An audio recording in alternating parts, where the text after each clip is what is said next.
हरे कृष्ण। आज के इस कोट में श्रील प्रभुपाद कहते हैं कि इस जीवा का अगर हम उपयोग करेंगे हरे कृष्ण मंत्र उच्चारण करने के लिए और इस जीवा का उपयोग करेंगे कृष्ण प्रसाद प्राप्त करने के लिए, तो केवल ये दो चीजें करने से, ये दो कार्य करने से हम पूरी तरह परफेक्ट हो जाएंगे। हमारे जीवन की सभी इच्छाओं को हम पूर्ति कर पाएंगे। ये बहुत सिंपल सीक्रेट है, और जब सीक्रेट सिंपल होता है तो लोगों को उसके ऊपर विश्वास नहीं होता है।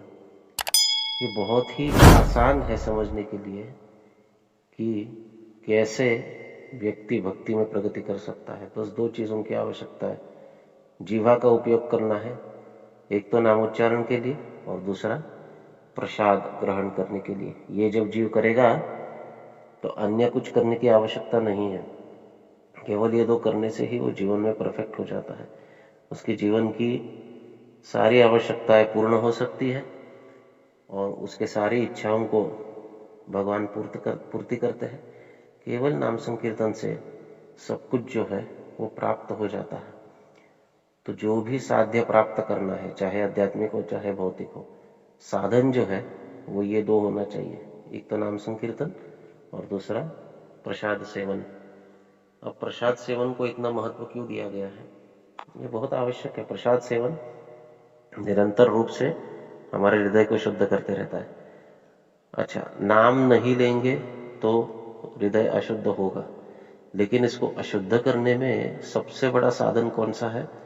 तो कृष्णेतर विषय और कृष्णेतर अन्न, जो भगवान को अर्पण नहीं किया है, वो अन्न हमारे मन को मलिन करता है।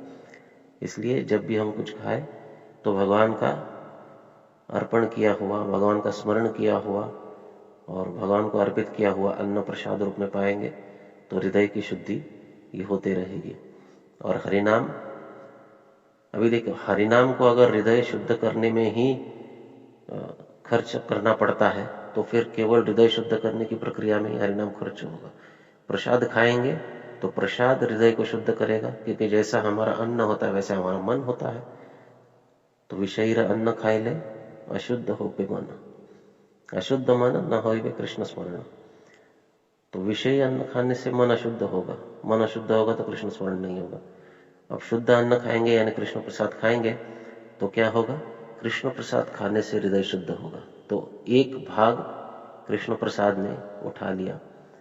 अब जब हम हरि नाम लेंगे शुद्ध हृदय से, या जो हृदय शुद्ध हो रहा है उससे, तो हरिनाम जो है हमें प्रेम दिलाने में पूरी तरह हम उसको प्रयोग कर सकते हैं।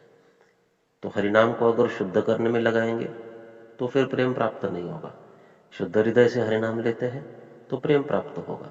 ये न कहना प्रकार हरिनाम तो लेना ही है, हरिनाम के साथ में अगर हम प्रसाद को जोड़ते हैं तो शुद्धि भी होती है और प्रेम की उत्पत्ति भी होती है। तो ये दो कार्य हम करेंगे, प्रभुपाद कहते हैं, तो जीवन में और कुछ करने जैसा नहीं रहेगा और कुछ इच्छा अपूर्ण नहीं रहेगी। हरे कृष्ण।